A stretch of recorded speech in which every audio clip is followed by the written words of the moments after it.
All right, a little bit late tonight, but that's not going to spoil the show. Fantastic lineup. Riprap Racing in the house tonight. Cannonball Chronicles going live in a short 4 minutes. Get ready. Sue Bessler in the house. Jeremy Sather, good to see you guys.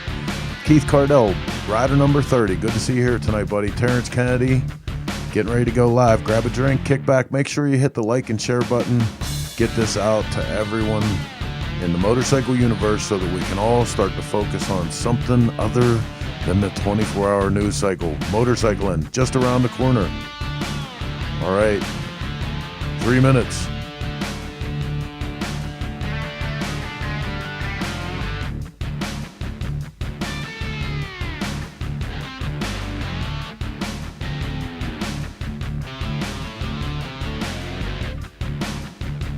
Oh, there's my lovely wife, Heather Callan, in the house watching from New Hampshire. Karen Andrea, finally not raining in lovely, sunny, warm Western New York. Congratulations. Go ride that motorcycle. 3 minutes. 3 minutes. We're going live with this week's Motorcycle Cannonball Chronicles. Going to be great. Michael White in the house, Melbourne, Australia. So good to see you. Sean Marshall, British Columbia, I'm assuming. BC. Is that where BC headache powders come from? Stick around. Now down to 2.5 minutes. Aruba, home of the Divvy tree. Right on. Good to see you here, William.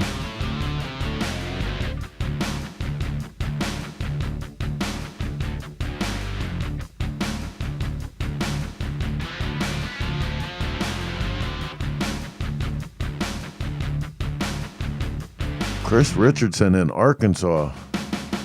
Ginger Martin. Good day from Australia. Chris C.K. Fisher Keeble. Wow, you guys are powering in so fast. I can't keep up with that. It's great. Good to see y'all. Rider number 199, Todd Cameron. SoCal checking in. It is going to be a great show. Jason and Rob got a killer lineup for you guys. The whole team from Team Riprap. Just about a minute and a half.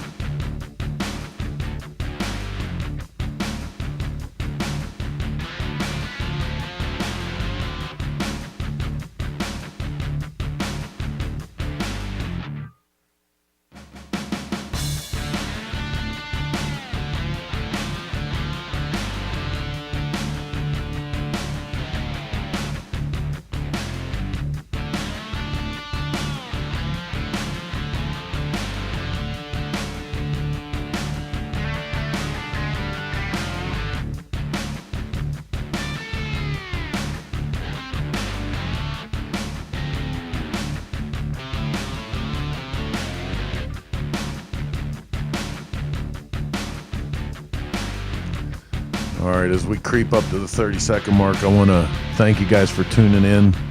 Thanks to everybody over at Choppertown Nation for giving us such great support with this. Everyone at the Cycle Source family. 30 seconds, that means it's time for us to get this one out of the garage and kick it to life and get started with another episode of the Cannonball Chronicles. Here we go.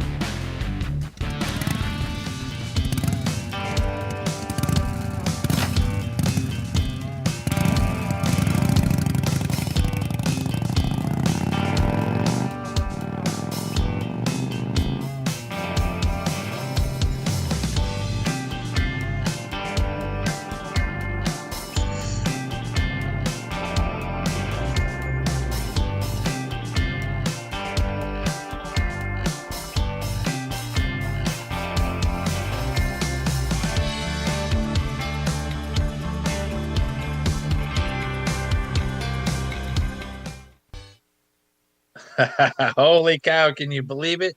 It is Wednesday again. You know what that means? That's right.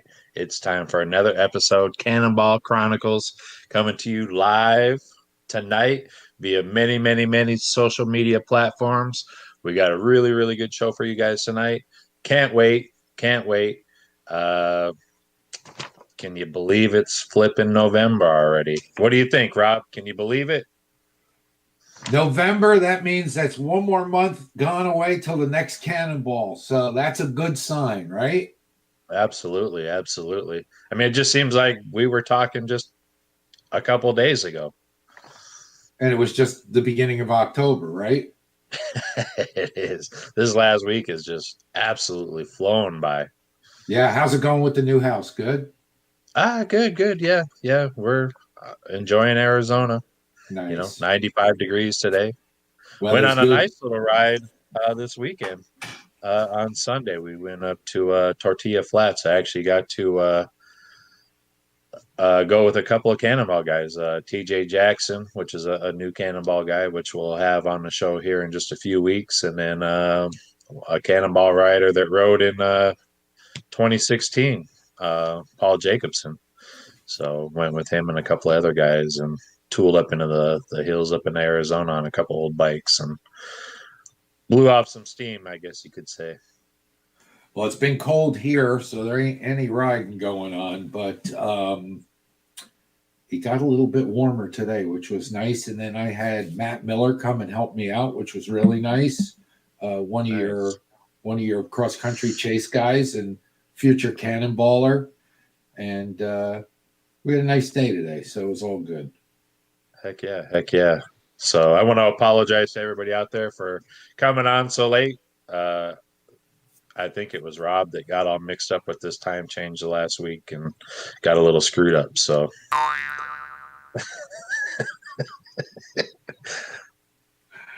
yeah, okay, I'll take the blame. That's my job.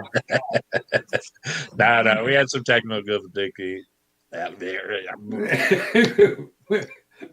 Audio difficulties. Technical shenanigans. And so, when you anyway, see, we're starting a few minutes late, but that's all right. We want to thank what you else guys. You got to do out there? Well, we want to thank everybody for tuning in and dropping away from the television to watch the crazy political scene out there. Stay with us. Let's talk motorcycles. Heck yeah. Let's talk about.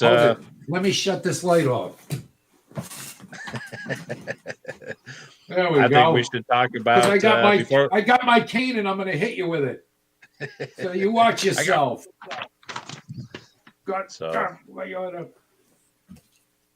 Let's get into it. I mean, before we start talking with this great group of guys tonight, let's bring in our other co-host.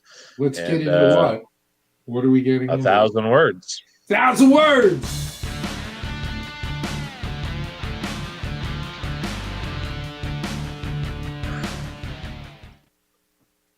Our lovely host of 1,000 words, Rebecca Cunningham, everybody. Let's hear it for Rebecca. Thank you, guys. The audience loves you, Rebecca. Oh, well, thank you. Even the canned audience. I love that. If you get buy fresh, get it canned, right? Yeah. That's it. So tonight I have some never before seen footage. Oh, sweet. From the 2018 Cannonball. It's also a little bit of some of what gets requested from me the most, which is the parking lot footage. Everybody loves to see what all happens in the parking lot at night. This is a treat. I saw it earlier today. This is a treat. It's, I never know what it is I'm going to shoot. I just know that I get there, we're all doing the same thing at the beginning. Like when we have a hosted stop, everybody's at the stop. And the guys are all showing their bikes, and they're wonderful about this. I mean, people come in from all over to see these bikes at the hosted stops, and all of the riders and the crews are great about talking with people about the motorcycles, giving them the history of the bikes. A lot of the guys, like one of the people in this video, are wonderful about letting people sit on their bikes and start them, and it's a very interactive situation in the evenings for the at the hosted stops. At the end of that, though, everybody is anxious to get back to the hotel and get to work on whatever issue they have on that bike. and it takes on a whole other atmosphere for us. And we are like the circus come to town. We take over a whole parking lot a lot of times. Sometimes if we're in a smaller town with multiple hotels, we take over several hotel parking lots. And basically what this video shows is a lot of what goes on in those parking lots at night. We spend a lot of time on the ground. So Chris, let it roll. Roll it.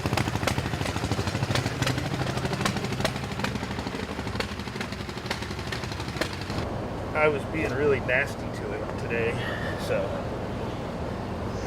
Polly was pretty upset with me because we were doing the valves on it. I was on the side of the road and one of the valves tightened up, and Clint and Rich took off, and I was like, I gotta catch up to him. And Polly was like, you know how fast you were going, right? And I said, I don't know. She said, you were booking 70 at one point, trying to catch those guys. I can't believe you fixed it, and then you just got on it and beat the crap out of it. I said, well, that's what she does.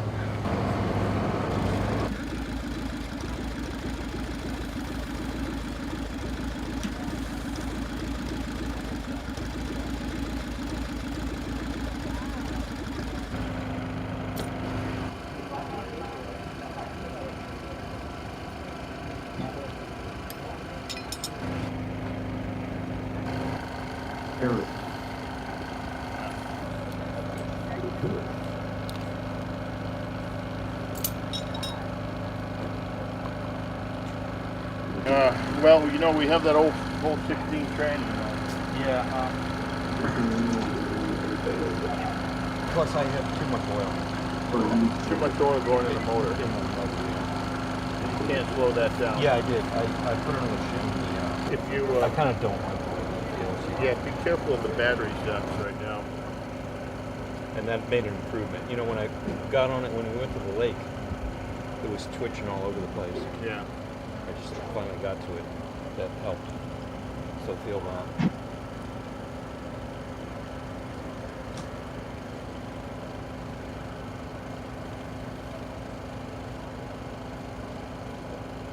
That thick and thin. Yeah. Well. And then, when it gets hot, I think maybe it stiffens up or something. I don't know. I guess I don't worry about that.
That was great.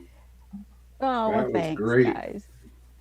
It happens every night, and it's some of the guys are completely rebuilding their engines or their transmissions or their clutch or relacing the wheels or some other aspect of a major situation, which they act like it's no big deal. It's just like, yeah, just do it. And it just goes on all night long a lot of times. And the other part that I really love is seeing how the riders help each other, no matter who it is or what their situation is. If they're in a jam, if they need an extra hand or they need a tool or a welder or whatever it is, somebody in our little circus is going to come over and help or have a tool or try to come up with an idea to help them fix whatever the situation is. So it's part of, it's probably my favorite part of the whole Cannonball, actually. Is there Yeah, anything absolutely. anything in particular in that video that stands out to you, or you just kind of like it overall? I don't know if there's any particular part of the video that I really like. I mean, I look at it with a really critical eye, so it's probably not good to ask me. Because Okay, when I watch I'll my retract videos, that I see all question. the things I did wrong. Well, I'm talking about the people and the experience and the place and things like that. Oh, well, you know, the hotel that we were at, the hosted hotel there in Bowling Green, Ohio, was super, super nice. They were just wonderful. In fact, we had that experience numerous times across the country in 2018, and every year really. But there were a few hotels in 2018 that just really made us feel welcome, and it was just great. It was just great. I mean, the hotel staff came out and had old towels, and they cut them up in rag shapes, reasonable sizes for us to deal with, and passed them out to everybody. So it said, here, have this, don't worry about it. And we're trying not to track grease into the carpet in the lobby. And they're all like, yeah, don't worry about it. It's okay. We'll clean it up. No problem. Well, that's over and above, isn't it? That's pretty cool. Yeah, it really is. It really is. They were very, very kind. It's kind of neat, the reception in some towns that the circus gets. Yes, it's very neat. From the people who come out to see the bikes to the people we deal with, gas station attendants, hotel people, cleaning people. I mean, it's just amazing the kind of reception that we get, and it feels good to share those smiles with people. Nice. Absolutely. Well, thanks, Rebecca. Thanks for coming on with us. Stick around if you have any questions for our guests. You sit in the sidecar with us, would you? Okay, I will. And if you have anything, chime in. But I think we'll pay a few bills. I think you got some pretty good talkers coming. I think you'll be all right. I think so, Yeah. too. But it's It'll be a fun night for sure. time to pay some bills, and we'll see you on the other side of this commercial break. All right.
Hi, I'm Tom. I'm with Banks Brothers Motorcycles. One of the things I want to show you today is our new improved engine puller. The changes to this machine has been in the arms and in the hands. We put heim joints in the hand to allow rotation of the engine, which makes it easier to get it in and out of the frame. With the angle change, we have equal clamping pressure on them. And over here we have what's called the posi lock, which allows this to be locked in place and the engine can't swing from side to side. And we're going to show you just how easy it is to pull the motor out of the bike right now. George is actually going to come in, make contact with the cylinders, tighten it down, and he'll pull it out of there. You lift it up, rotate it, and bring the assembly out of the frame. You see the motor starting to move, and it centers itself. This allows no side play once the motor's in place, and it keeps it safe. It can't fall out, Visit BanksBrothersMotorcycles.com to order your Banks lift. Great Oh, that was product. quick, wasn't it? Great product. Yeah, that was quick. Hey, Jason, I want to give a shout out to some of the people. Don't mind me looking at my cell phone because I'm going to mention some of the great viewers that we have watching with us tonight. Karen Andrea, of course, Heather Callan. We're glad she's watching. Oh, sweet. Marjorie Kleiman, who helps us every week by doing the pre-interviews.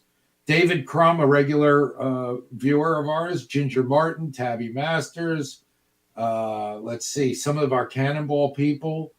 I see Dave Engel, Randy Neal from Team White Trash, Marianne Jarvis. Marianne asked me how I'm feeling. I'm feeling a little bit better. Thanks, Marianne. Let's see who else. And I saw Joe Sparrow is with us tonight. And Ed Hazard, Kevin Rich, Randy Sams, and Greg Lou is watching. Hello, Greg. The King is watching, so be on your best behavior. Did I miss anybody? Who did I miss? I think you kind of covered them. I've been watching the comments a little bit here on the side. And, yeah, we've got some great people watching and asking great questions. And, hopefully we'll get to see them when we get into our guest here. And we want to tell everybody to do what while they're watching this program? Smash that like button. Smash it. Share. Smash it. Share it. I'll bet you they don't know that they can watch this on their TV on YouTube if they have a smart TV. But they do now. If you have a smart TV and you can get to YouTube, if you're smart enough, as smart as the TV, and you can get to YouTube, you do a search for Motorcycle Cannonball Chronicles or Cannonball Chronicles, and it come right up. So, and you can sit in your lazy boy and watch Motorcycle Cannonball Chronicles. Yep. So, and you can even watch the last week's episode, the week before that. And you can watch some of the other great source media shows too. Yep. So like all right. We're late. Let's get into it. Let's get into it, man. Let's jump right into this. Bring in the riders. Bring them on.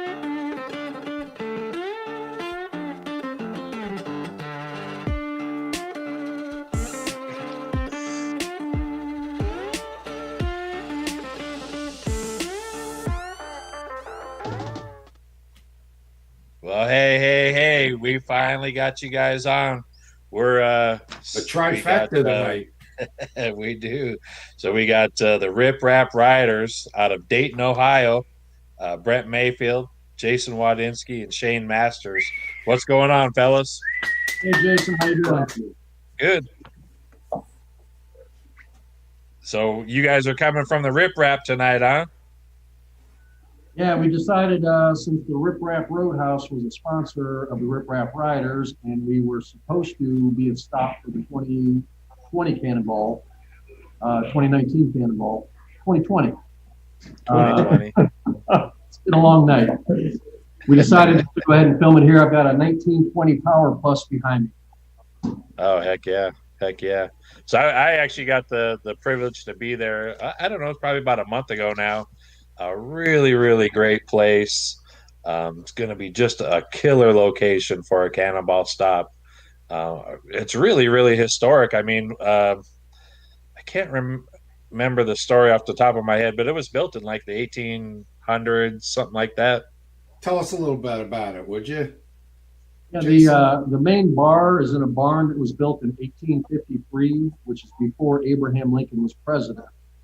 And it just was a cattle barn for years. And about, I'd say 30 years ago, a guy decided that he was going to turn that barn into a bar.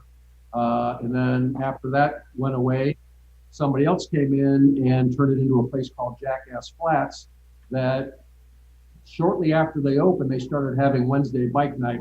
We probably have the largest Wednesday bike night in the Midwest now. On a good Wednesday with good weather, we'll get anywhere from 1,000 to 1,300 motorcycles. Wow. That is a good bike night. For a Wednesday in Dayton, Ohio, yeah. Yeah, absolutely. But I mean, it's a great location. I mean, it's got a great atmosphere, great employees. You know, I really dug it. Well, I'd like to order a cheeseburger, an order of fries, and are you guys busy? We got ribs, steak. We got all kinds of stuff. You really gotta you got to have the meatloaf. The meatloaf. Can I change my order, please? Yeah. So who do you have? Who's there with you? So we have Jason Wadzinski in the middle. We have the names underneath, but why don't you guys introduce yourselves? I'm Brent Mayfield. Been riding a few years. Been on a couple cannonballs.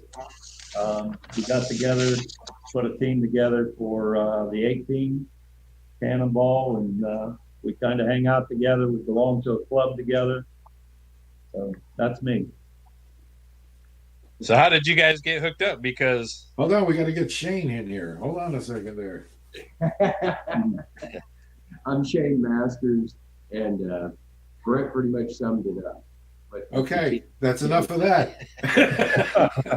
I'm kidding. Go ahead. So I'm kind of curious how you guys even got hooked up and teamed up, because, you know, 2/3 of you are diehard Indian guys, and then you got Brent that's, you know, kind of a diehard Harley guy. How does that dynamic work? I've known Brent for, I don't know, 25, 26 years now. I used to be a polisher at a plating shop, and I used to do a lot of Brent's restoration work. Brent's been building bikes 52 years. And I used to do a lot of his work for him, and that's how me and him met originally. And Jason, I don't know. I just showed up. No, I'm on scene. I'm the Indian guy. He comes up and he buys bikes from us. Yes, lots of bikes. And after when I bought Jackass Flats and turned it into the Riprap Roadhouse, I wanted antique motorcycles to be the theme, so I bought 3 Indians: the 1920 Power Plus, there's a 1937 Junior Scout behind the main bar, and I bought a 1947 Indian. And then I found out that Dayton has this really great vintage iron motorcycle club. It turns out that Brent was the founder of it. When was that, Brent? 2006. 2006, and we're very fortunate in Dayton to have a lot of vintage bike guys. The club's got about 30 guys in it, and meet twice a month. Great place to network, great place to find parts, and we go on rides all year. So that's kind of how I got involved. Oh, cool. So yeah, on the club, it's called Vintage Iron MC, and you know, I've been riding for a few years, and a lot of the guys that I ride with, we all ride vintage bikes. We have newer bikes, but we tend to ride vintage bikes. And I thought back at the end of 2005, you know, it'd be kind of nice to have a club where we all rode vintage bikes. But as you well know, it's kind of hard to ride vintage bikes along with new bikes when you're going on trips. The new bikes are a lot faster, they stop a lot quicker. So you kind of have to be careful when you're on the old bikes. So anyway, I got with some friends of mine. I said, hey, why don't we start a club that's just for the vintage bikes? So in 2006, January, we started Vintage Iron Motorcycle Club. And so it's been going on now like 14 years. And like Jason said, we got about 30 members. You have to have a vintage bike to join. And we have rides every year, you know, different places that we go and we ride our old bikes. So we meet twice a month, the second and fourth Thursday of every month. And it's just a good time to get together, meet, eat a little bit, drink a beer or two, and talk about our old motorcycles, and then go on rides together. It's very Sounds expensive. like a perfect evening. It's very expensive to be a member. I think membership's $30 a year. Well, unless you join after the end of June, and then we prorate it down to $12.50. That's great. So, Brent, since we got you on the spot, let's talk about your Cannonball experience. You're a 3-time rider, 3 different events you've been on. Let's talk about how you got hooked up with the Cannonball. Well, you know, my bike history, just real quick, you know, I got my first Harley in 1967 before it was a 41 Knucklehead FL basket case. So anyway, over the years, I've been more in the knuckles and pans as a mechanic for our local Harley dealer back in the early 70s. Then I had my own shop for a while. And so I never really got into the really old bikes. 36 was about as old as I wanted to deal with. I had this thing about total loss systems. I just really didn't want to deal with it. And then when the 20 Cannonball, the 2010 happened, and I started reading about it, I thought, man, that's something I'd really like to do. So I did enter. I got into the old bikes. I bought a 24J from Rocky Halter. A lot of you know Rocky. I redid the bike, rebuilt it all, and I entered the 2012. And that was the one that went from Newburgh, New York to San Francisco. So me and my support crew, well, that was Bob, and my buddy Bob was my support guy. So anyway, I rode from Newburgh to Milwaukee, and at that time, my career, my job, I changed and moved my office into home, and I just felt I couldn't be away for as long as it was going to take. So the bike was running great, and I was doing fine, but I decided to drop out at that time, figuring that Milwaukee was as close as I was going to be to Dayton, Ohio from there on out. Right. So anyway, I ended up selling that bike to Mike Carson. A few of you, I'm sure, know Mike. He entered it. No, tell us about Mike Carson, if you would, because I'm not familiar with him. Have any of you ever heard of Mike Carson? No, well, something about GLT, something about good looking, long lost tech. I don't know. Tell us about Mike Carson a little bit. Because... Well, how I met Mike, I was at Newburgh, and I'll try and make this short. My support guy, Bob, unfortunately, about a week before we were to leave to go to Newburgh, he had carotid artery surgery. Oh boy! Which, if you know about that, that's pretty severe. Yeah, so, that's pretty. So I asked Bob. I said, "Does this mean you're not going on the Cannonball?" He said, "Well, I can't for a couple of weeks anyway." And I said, "Well, look, I'm going to go on to Newburgh, and hopefully I'll meet up with somebody there that will drive my truck once I start on the Cannonball." So I got up to Newburgh. I'm unloading the bike, and this guy comes over and he's looking at my bike. He goes, "Man, I really like that bike." He goes, "What are you going to do with it after the Cannonball?" I said, "Well, I'll probably sell it." He goes, "I'd buy it." So that was Mike Carson. That's how I met him. Now he wasn't $10,000. Yeah, That's the limit. Yeah. So that he wasn't riding in it. Buck was, and I think Buck was on an old BSA at the time. So anyway, there again, after the Cannonball, I sold the bike to Mike. That's the one he rode again in 14 and got a perfect score. Then he loaned it to his son Buck, who rode it in the 18, and he got a perfect score. So anyway, that's a very nice bike. You did a very nice job on that bike. Yeah. So, and then I entered again. Well, that picture that you're showing right now, that is the second time I entered the Cannonball, and that was in the 2014. And that is actually coming into Washington State. That's Mount St. Helens in the background. And that bike I call my VJH. And I know hard people say, well, Harley never made a VJH. Well, what that is that that was the year that up to 36 was allowed in the Cannonball. So I built a bike. I got a set of VL cases, 34s, and I was building that. And then I put a set of ULH heads and cylinders. That's when Lonnie was still with us. And he gave me permission to use like a set of 40 ULH heads and cylinders on it. And then I needed a frame. I couldn't find a VL frame I liked, so I stuffed it into a J frame, a JD frame, 25. So that's my VJ8. And I rode that from Daytona Beach to Tacoma, Washington, and got a perfect score. And I still have that bike. It's a great running bike. And I thought that was a great picture with St. Helens behind the bike. And then I entered again in 18 on a 25J that I built, or JD. And I would have gotten a perfect score. And I was riding with these guys. That was a Riprap Riders group. And we had just had lunch in Rapid City.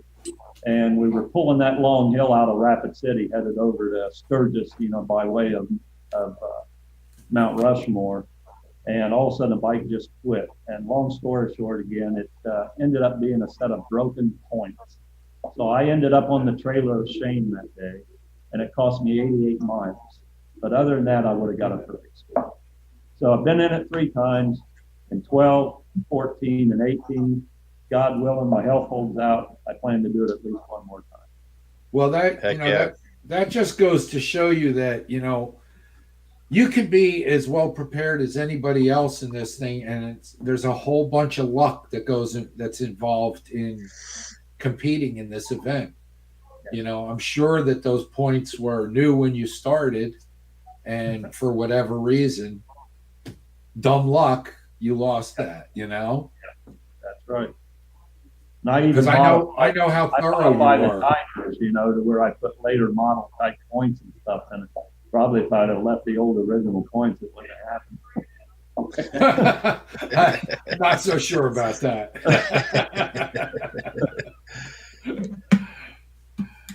So how'd you guys get started in antique motorcycles? When did you start, and what did you start with? And we'll just do that briefly. Just get a little background here. Shane? I started with dirt bikes. Shane, Mini you bikes. still there? Yeah, mini bikes, dirt bikes was my main thing. But I was very, very fortunate at a young age that my father and my brother from another mother, John Steelman, who's my business partner. Big John. Big John. And, Yeah, good man. yeah, great guy. But me, him, and my father restored a 27 Harley Single when I was 13. And I still have the bike now.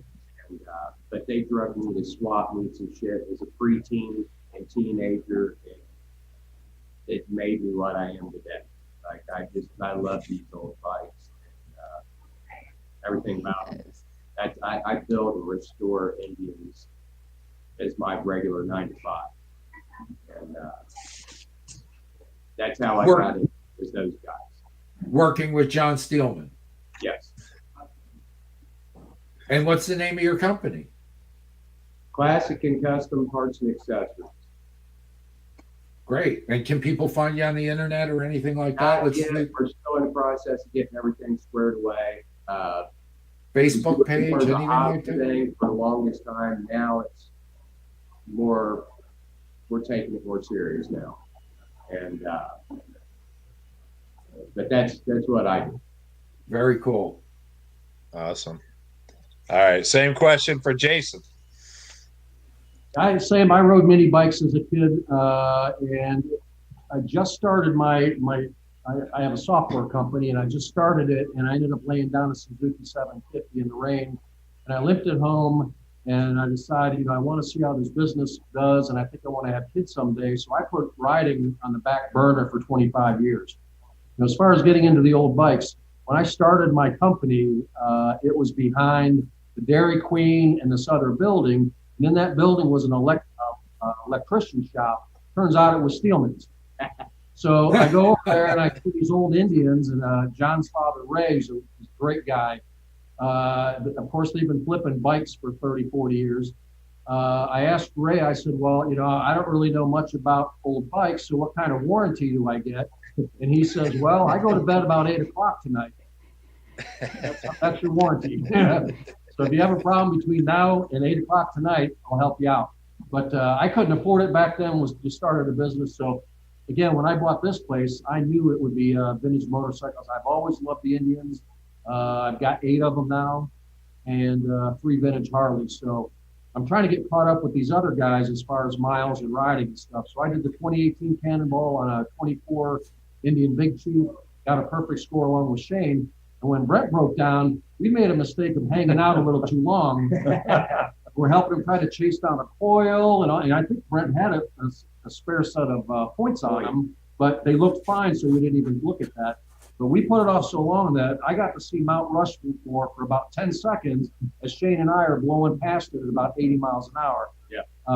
And that's the only time that we needed to use that 30-minute grace period. I think we were about 10 minutes before that grace period oh boy was over. But first time out for Shane and I, we both got perfect scores on Indians, and then we both did. All 3 of us did the chase in 2018 as well.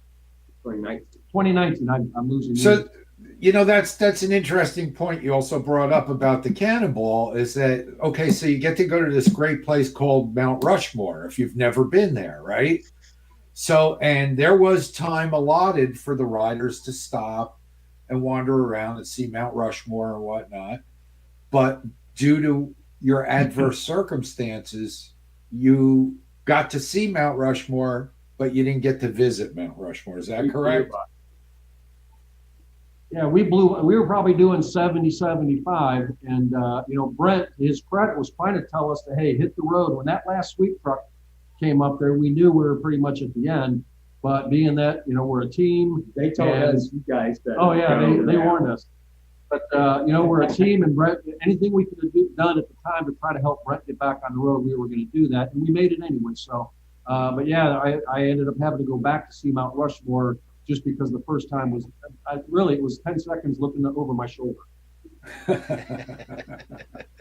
Hey, you get that sometimes. It happens. I want to ask you something about how did you come up with the name Riprap? Is there some meaning to that, or where's that name come from? When I bought the place that was Jackass Flats, it had a different reputation. I invested a lot of money on a new kitchen and totally redoing the decor. So I wanted it to be a new place. The Riprap Roadhouse is on Riprap Road. So being not very creative, I just added Riprap Roadhouse to the end of it because I knew the restaurant would be more of a roadhouse place. So I had to look up what riprap is. It's the gravel that you put on the side of like ditches to keep the dirt from eroding. Right. That's riprap. And apparently they used to mine it back here in the, back in the day. So now you have a little history to go with your historical bikes. So there you go. That's cool. I just learned something tonight. Yeah, so did I. Well, and it sounds pretty cool, Riprap. Now, my goal, we're actually at the corner of Riprap Road and Fishburg Road, which I don't like the sound of that. If we get really iconic, I'm going to lobby to get Fishburg renamed to Roadhouse Road. So then we'll be at the corner of Riprap and Roadhouse Road. Yeah, because we're not going to have a Fishburg. Good luck with that. Maybe Brent can pull a few strings for you. Yes. And if it really gets critical, we'll bring Carson in to take care of it for you. There you go. The my Carson story. I met Mike on the 2018 Cannonball, and great guy. Everybody that meets him, he's just great to be around.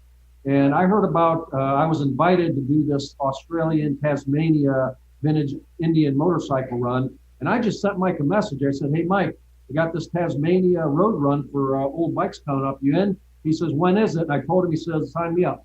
So Teresa and Mike, we all went to Australia, ended up riding around Tasmania. We met AA, who I think you interviewed a couple episodes ago.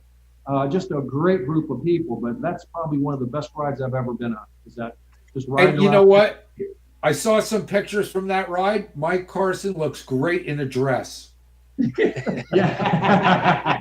Yeah. Hey, that was never supposed to leave Australia. They had lipstick too. And so does Steelman, by the way. Big John. Big John Steelman was there. Yeah. They had to get a big dress for John. One thing we noticed, there was people from Europe and all over the place. And there was one guy, I'm not going to mention any names, but we all agreed that this was not the first time this guy was wearing a dress. He wore it very well. And he didn't try to disguise it as a kilt, I'm sure. No.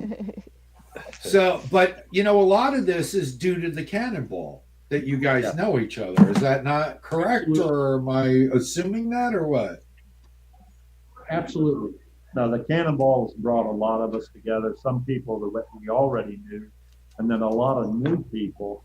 And that's what's the great thing about the Cannonball. I mean, I'm getting a little bit older.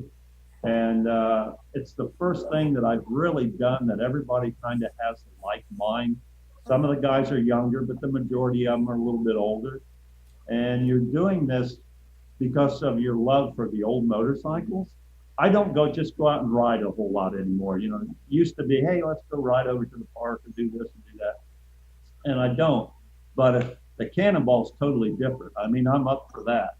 And everybody that's on it, like you saw earlier at night, what's going on in the parking lots, it's like a city. The the generators are running, you know, and the guys are taking the bikes apart and they're helping each other out. And it's an adventure. And you know, you wake up in the morning sometimes and it's raining so hard you can't even see out in the parking lot and you've got to go. And people are like, why would you do that? And I'm like, you just have to be there. You have to be part of it to understand it. And, you know, these two guys and myself and Mike and all the guys that we've met on the Cannonball, we all share that sense of adventure. And that's all I can say is about the Cannonball. It's not just a ride on a motorcycle. It's an adventure.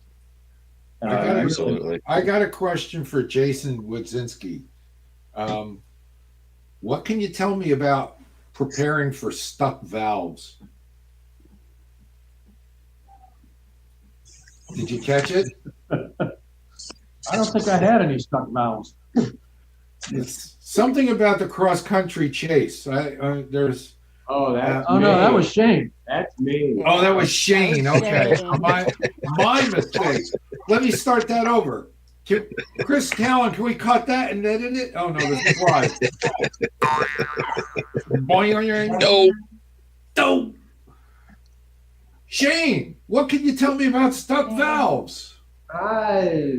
In 2019 cross-country chase, we was 45 minutes from the prelude, the prelude when you start. And I just went over and thought, you know, I'm gonna fire my bike off to make sure everything's okay.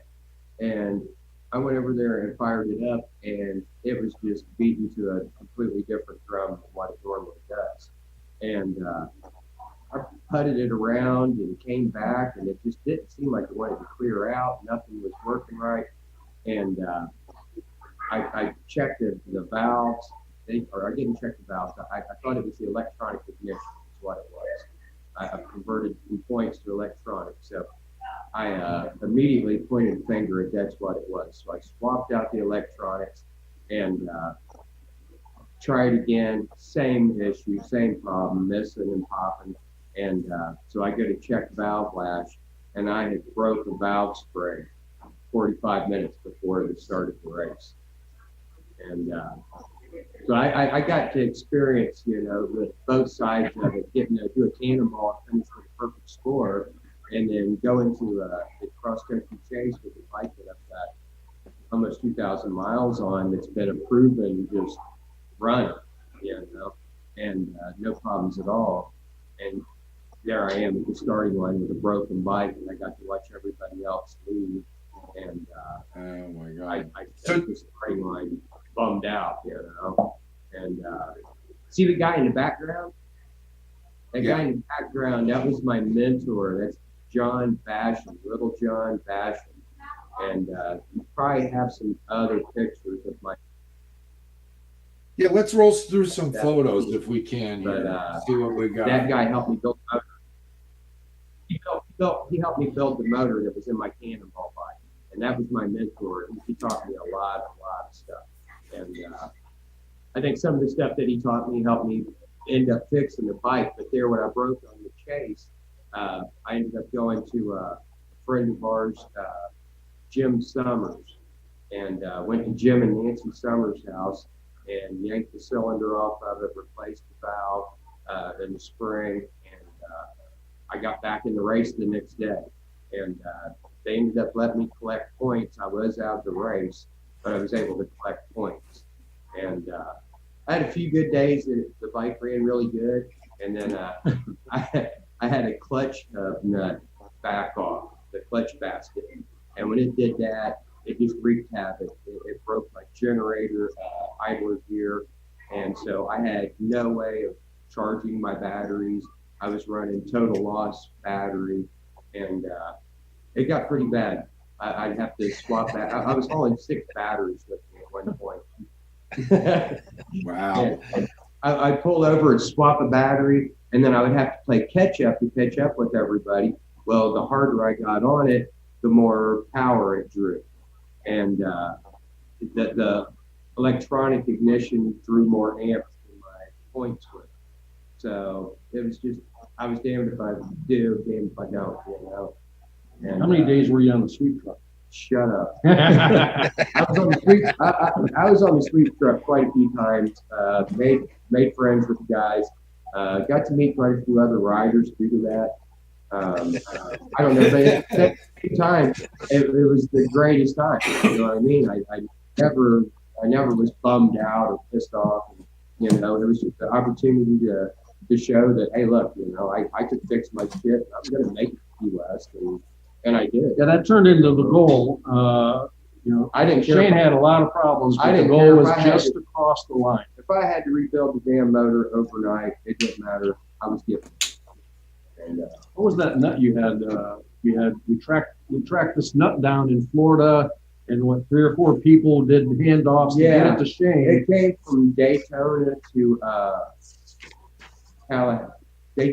Tallahassee to Wow. I can't think of what part of Florida we was in. Lake Worth. Yeah, a bunch of phone calls, a bunch of people pitching in, and I got to take a picture of it and send it to Shane as he was on the sweep truck to say, hey, we found a nut. I mean, what nut was it? It's something very specific. Clutch basket. Yeah, there was no way to find a clutch for a 40s Indian like that, but just a bunch of phone calls, and everybody in the vintage motorcycle community, you know, if you know one, you know them all.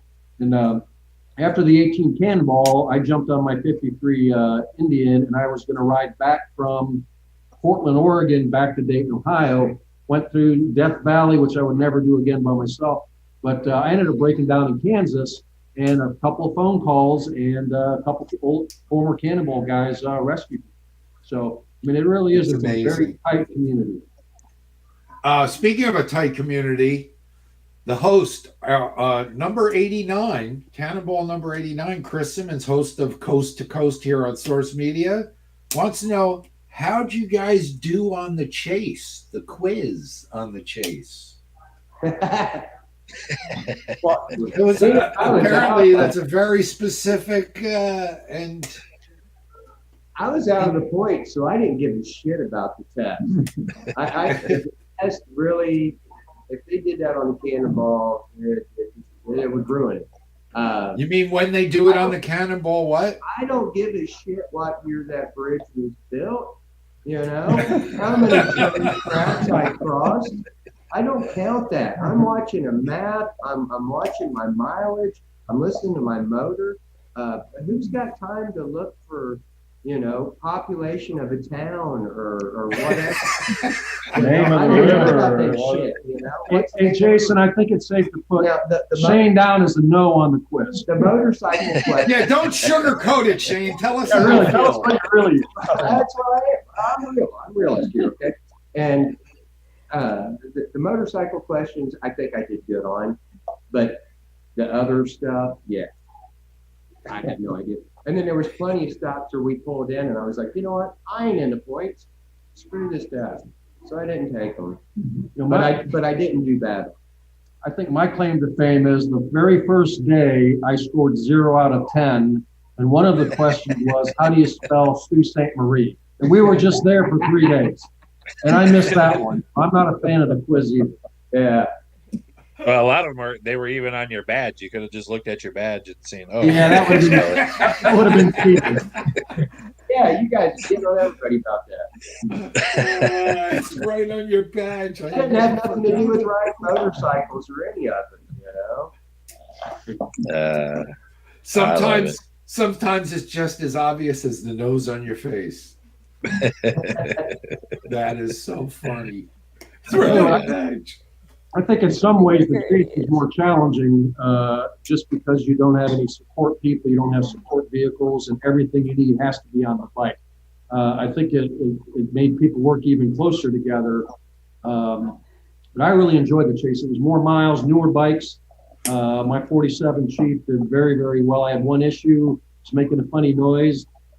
Shane popped it open to look at to see what it was doing, and we couldn't see anything. He put it back together, and the noise went away. So I got a perfect score on the chase, but I enjoyed the chase for different reasons than I enjoyed the Cannonball. I think the Cannonball had more camaraderie, and it's more of a carnival atmosphere. The chase in its own way was very challenging, I think. Yeah. Do you guys They're two different monsters for sure. Cannonball's better. Yeah. Cannonball is better. I like the Cannonball. I also Do you- ran on the chase. I was riding a 1945 knuckle that is kind of my daily rider. And the bike was doing great. I was doing great. But we were coming into Bowling Green, and I was running a little hard on the freeway there, trying to make up some time because I kind of hung back with some other riders that were Keep up with the Indians. yeah, you're right. That were having some trouble, so I was riding back with them. And I was about 20 miles out from Bowling Green, and I was watching my time and my mileage.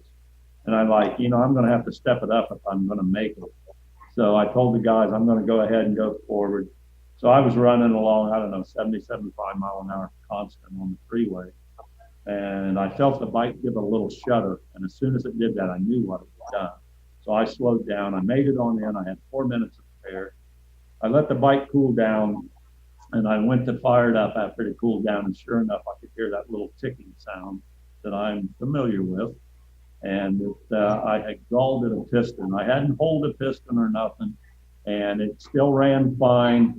But I decided at that point, being a 1945 original knuckle civilian, I'm like, I don't want to take a chance on it.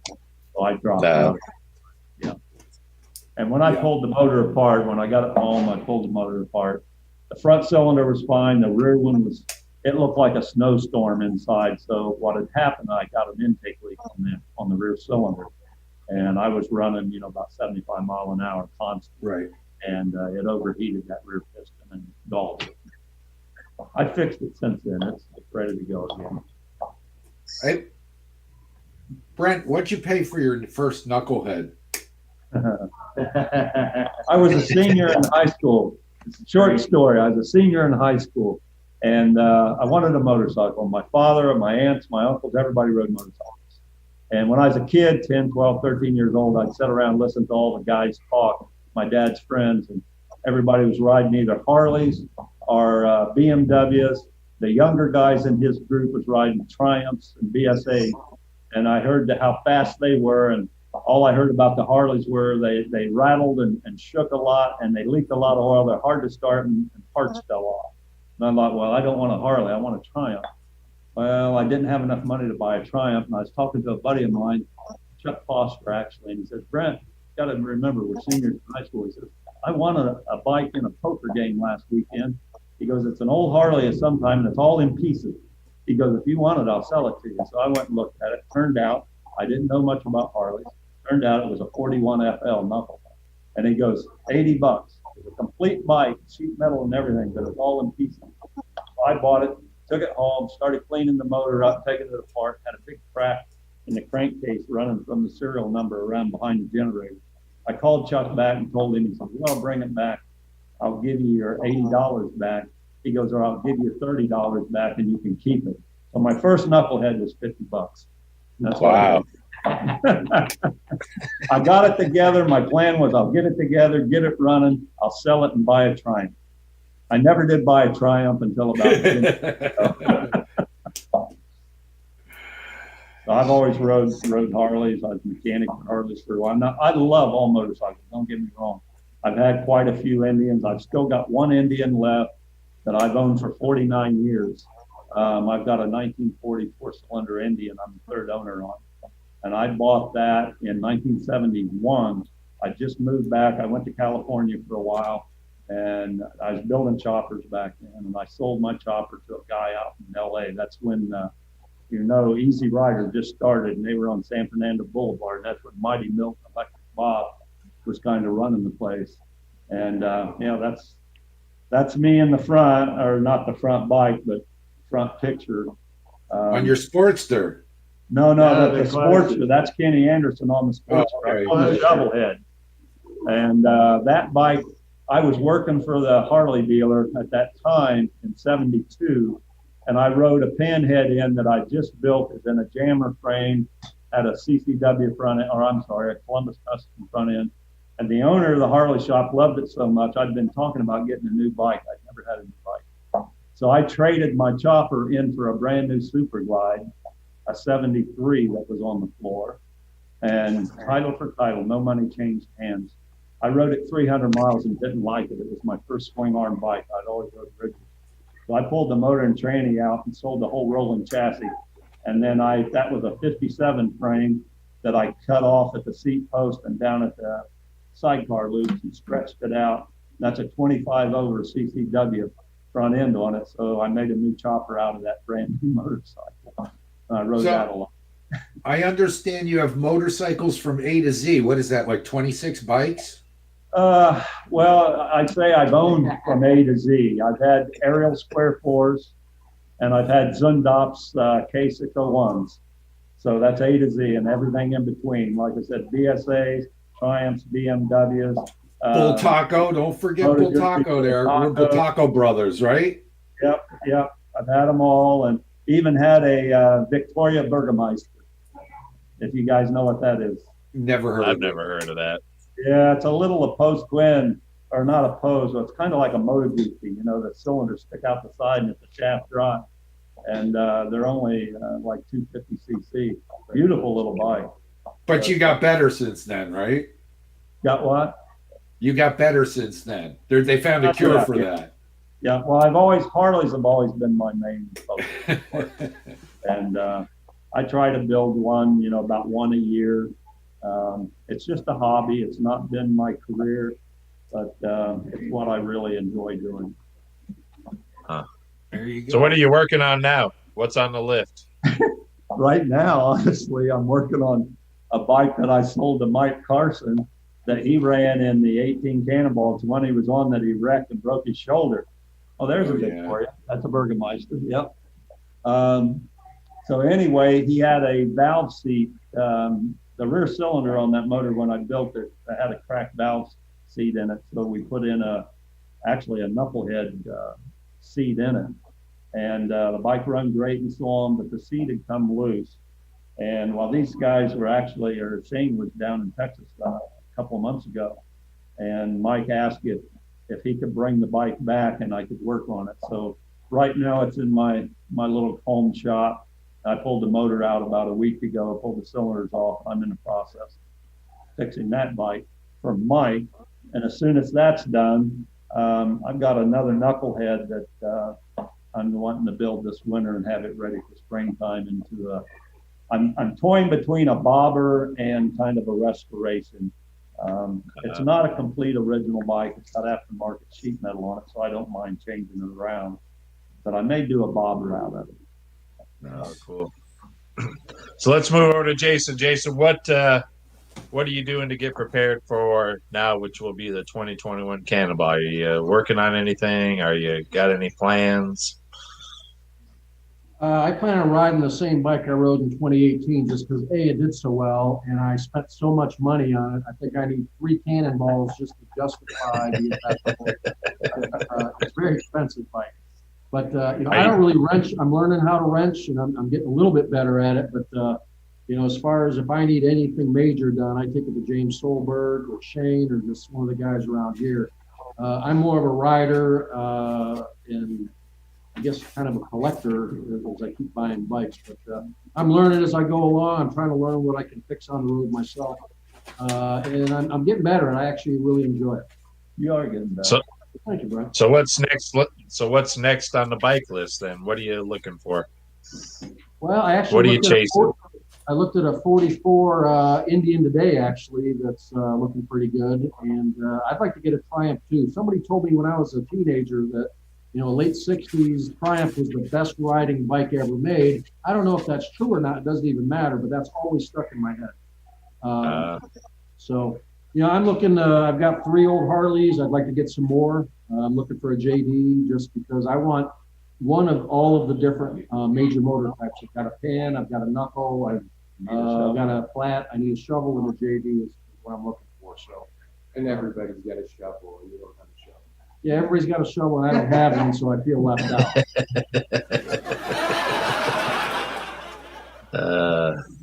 How about Shane? What are you working on right now? I ain't working on shit. Just stuff at the shop. My 25, I plan on the one I did in 2018 on. That was what I was going to do it this year on. That's what I'm planning. That's my next ride, and it's ready. I've already prepped it. It's ready to go. Yeah, check those valves. Right. I don't have no problems with that one. It's like, it's a good one. It's a good one. Right. That was my How about with the shop? What are you working on at the shop right now? Oh, I just finished up on a 16 Power Plus. I'm working on a 29 101 for a friend of ours, and I've got a 48 45 cubic inch flathead Harley in the shop that I'm messing with. Heck yeah. Just for a build with the shop. Tabby wants to know where's the Cannonball bike right now.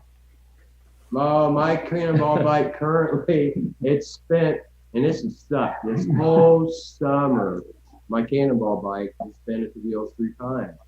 And the Wheels 3 times been closed down due to COVID. And so they just got to open up like a month ago. And yeah, I'm going to get it here in 2 weeks. I get it back. But yeah. I know they put together a really great Cannonball display down there. Oh yeah, it's an awesome display that they had, and it just sucks that the bikes were down there all year long, and they could right. A bunch of us went down there, what was it, 3-4 weeks ago, and did a ride, and we got to see the Cannonball display. They did a great job with it. Right. And when I was in Texas, Rob, you'll probably remember this. Do you remember Carson calling you and telling you that we had the Sportster out and yes, well, it's scattered parts. Yes. I was the one that he let unwrap it and oil it up and gas it up, and we went out and took it on a 100-mile ride. Did you hear my response to him? Yes. And I can't believe you did that to him, and but yeah, such a nice bike, great riding bike, and good. I really liked that Sportster. That was there was a lot of work in that bike. I thought it great bike. It ran good, I'm sure. I couldn't believe he called you and said that shit. It just cracked me up. Yeah, I told him I didn't have time for it and kind of hung up on him. So. Yeah, I ain't got time for this shit. He was stressed out. I'm stressed right now. Don't you talk to me like this? Yeah. I says, is it fucked up or is it not fucked up? Because if it's not fucked up, I don't have time for this shit. Yeah, that's exactly what is it? That's pretty much how it went, right? Yeah. Yeah. Sometimes the jersey comes out. I'm sorry, I can't help it. Well, I was the one that was riding it, and it was fine. There was nothing wrong with it. Oh, I knew that. So we have some photos, I think, that we didn't get to tonight. We'll show a couple, but we're running late. So we'll show a couple. Let's talk about a few. Whoa. Yeah, I was wondering about this one when I seen it. I don't know the story behind this one. That was my first rideable vintage. I said when I bought this restaurant, I got 3 Indians, 2 to put on display and 1 to ride. That was my 1947 Chief. And it wasn't maybe 3 months after I bought it, I was riding down the road. I was heading to a Vintage Iron Motorcycle Club meeting, actually. And I stopped at a light. I felt the heat. I glanced down. The flames were about waist high. And I just bailed. And one of my customers at the bar actually was driving by and took a picture of the flames. And I mean, it really flared up. And what was really sad is I could literally see the fire department from where I was standing. And it took them 5 minutes to get there. So it laid there and burned for 5 minutes. Boy. Luckily it was insured. I didn't get hurt. It burned the tip of my nose and my arm a little bit. But the insurance company, it was Haggerty, did a great job. They offered to sell it back to me. And I bought it back, had it rebuilt, and that's the bike I took on the chase with that same 47 Indian. Very cool. And that's my 24 Cannonball bike, 24 Big Chief. Nice. That's the one. Yep. That's me building the, let's see. Okay. That's my 25, one that I ran on the 2018 Cannonball. I was in the process of building. Oh, cool. That is the bike I built that I ended up selling to Mike Carson. That's the one that he crashed on. And the one that I have back now fixing the valve seat in. Tell us about Tell us quickly what that front end is, because that's not a The JD front front end is end. an early English. I was actually at a swap meet and I saw that front end, and I was looking for a front end to put on that frame. That frame is made by Dewey Rice. That's a replica frame of a Harley cut down frame back in the teens. So I was looking for a front end and I saw that little girder fork and it looked so cool. The guy thought it was a Vincent fork, and I'm like, no, I used to be in a Vincent club. That's not a Vincent. It's either a Triumph, Norton, or BSA. And they all got their forks from the same company. They just kind of changed the dampener on them a little bit. So I bought it and put it on, and it worked out great. It's not a, never mind, go ahead. And that's my 25. That's the one that's a wheel through time right now, 25 Indian Big Chief. And that was me changing the spark plug and Jason taking pictures.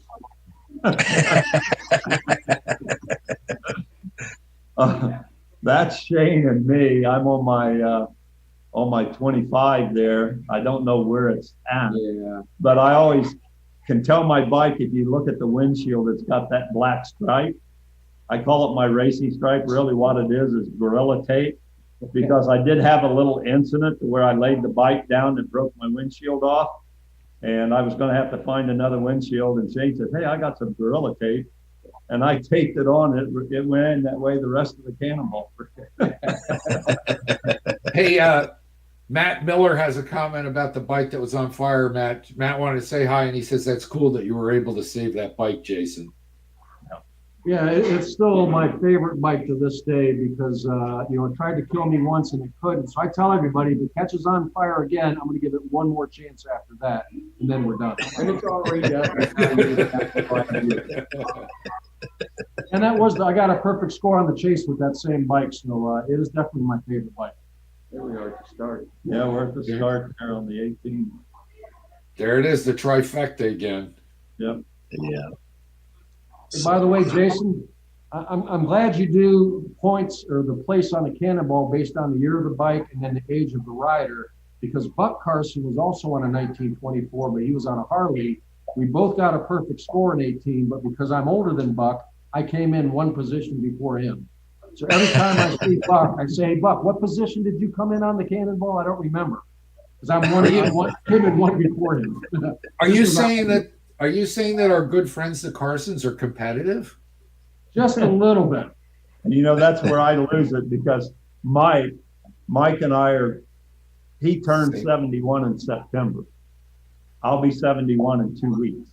So he's always got an advantage on me. Well, we can't wait to have Mike and Buck on here. Hopefully we'll get a hold of them and get them on here soon. That should be a absolutely. fun show. Yeah. I can't wait till we get to actually visit the Riprap Roadhouse in person next year in 2021. So we'll actually be there next September 12th. I can almost guarantee if the weather's good, it'll be probably one of the most well-attended stops in Cannonball history. On a normal Wednesday, we'll have 1,200 bikes. For the Cannonball, we're going to really promote it. I'm guessing we've got 7 acres, so we've got plenty of space, but I'm guessing we might have upwards of 1,500 people here just for the Cannonballs.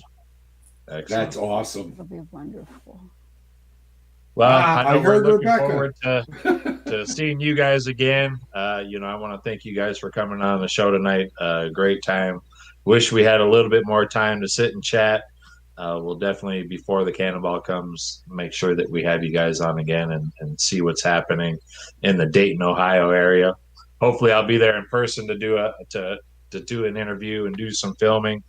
Hopefully stuff will start turning around now. So that'd be great.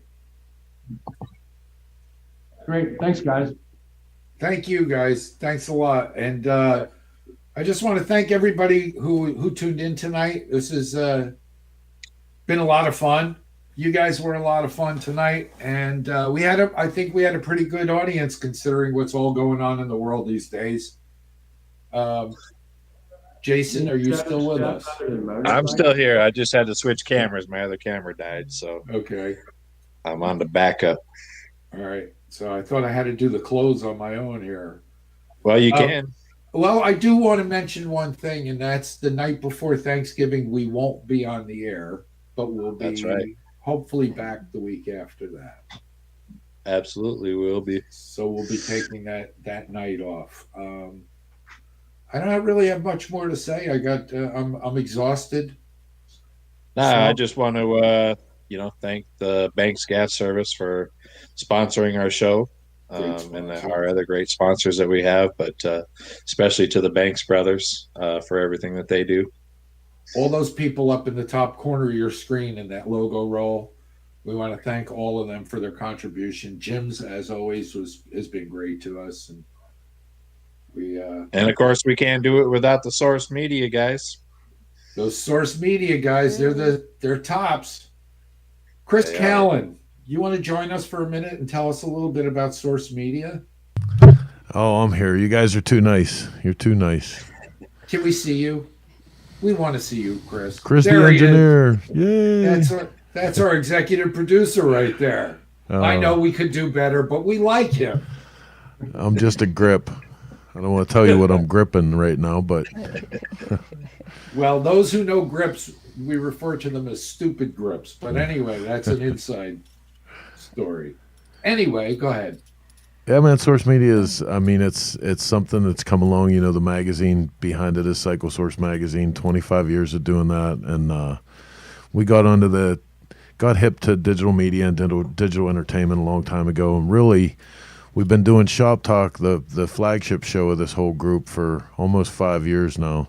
And Sunday nights at 9 p.m. Eastern. And when COVID hit, it just like all of a sudden everybody understood what this media was. Everybody knew how to use Zoom. Everybody was, looking for stuff. They had finished Netflix, and they were looking for more stuff. So, thankfully you guys and Chris Simmons and Mike Lichter and everybody started, accommodating some time, and we had just an outstanding lineup of shows, man. And don't forget our sponsors up top. No. Those guys. Yeah, because they're making it happen for us. The Banks brothers. Yeah, they got their show too, right? Yeah, that was us. We're coming back with that real shortly here with a new arrangement, but it's Sunday morning cyber swap meets. It's pretty cool. So George and Tom Banks both host that. It's a lot of fun, bikes for sale, parts for sale, the whole deal, and it's kind of neat. Cool. Awesome. Yes, sir. But thank you, guys. Cool. Thank you, Chris. Let's roll this train down the tracks, buddy. Let's do it. Jason, I'll be talking to you later. All right. Take care, buddy. See you guys. Thanks for tuning back in. Thanks, everybody. See you next Wednesday.